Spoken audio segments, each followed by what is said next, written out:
outlet na lang. Yung lighting nakakoneksyon na dito. Dating nito, ang switch nito ay nakakoneksyon na rin. Ayun ang switch. Ito ang switch ng sala. Ayan. Tapos pagdating doon, takbo ron, yun naman sa CR, ito naman ang switch, at saka sa kwarto doon, takbo, di putol doon, wala na tatakbo. Pagdating dito sa sala, yung connection niya pumunta dito sa sala, sa kitchen pala yun. Tapos pumunta rito, dito sa sala. Ang switch naman, ayun, kompleto na. Ngayon pupunta naman sa terrace, ayun ang ilaw,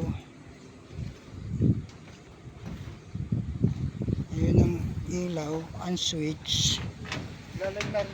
switch ay pumunta naman din doon sa sala.